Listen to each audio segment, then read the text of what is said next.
Bonjour à tous, ravi de vous retrouver pour ce deuxième épisode de la série 20 ans, 20 leçons. Un épisode consacré au sujet de la confiance.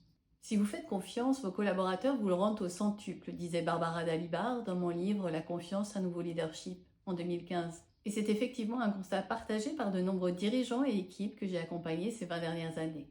Mais la confiance n'est pas un chèque en blanc. Ce n'est ni de la naïveté, ni du laxisme. Il y a des règles du jeu.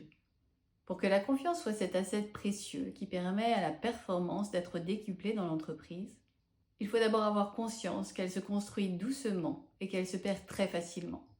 Elle demande donc un soin, une vigilance, une attention continue. La confiance ne se décrète pas, elle se donne.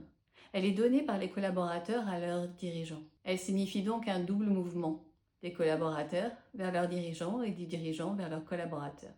Alors, comment construire la confiance? Pour qu'elle soit source de performance et qu'elle ne soit pas trop lourde à porter pour les collaborateurs, la confiance intervient dans un cadre clair et déterminé à l'avance. Comme le disait Jean-Paul Bailly, l'un de mes mentors et membre du comité des sages lorsque j'ai créé le réseau Racing Candidate for Change, la confiance est un contrat. Je te donne l'autonomie, les moyens pour réaliser l'objectif sur lequel nous nous sommes préalablement entendus.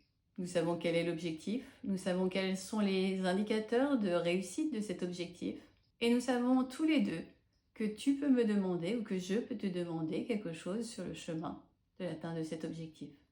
En effet, comme nous l'avons dit tout à l'heure, la confiance n'est pas un chèque en blanc.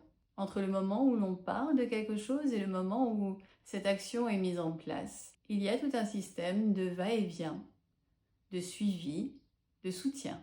Et sans ce suivi et ce soutien, la confiance n'est pas nourrie.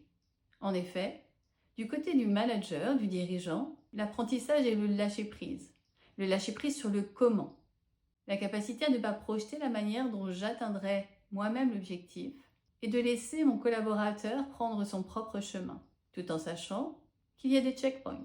Car de son côté, le collaborateur à qui je fais confiance s'engage à régulièrement communiquer les avancées, les besoins, voire les obstacles qu'il rencontre. Il s'engage à donner l'alerte si besoin. C'est pourquoi tout au long du chemin, la communication est stable et solide, ouverte et transparente. C'est à ces conditions et à ce prix que la confiance génère la performance. Et vous le savez, le mythe de Pygmalion en parlait déjà. La confiance donne des ailes. Et vous, êtes-vous prêt? Avez-vous envie de faire confiance à vos collaborateurs? Rendez-vous la semaine prochaine.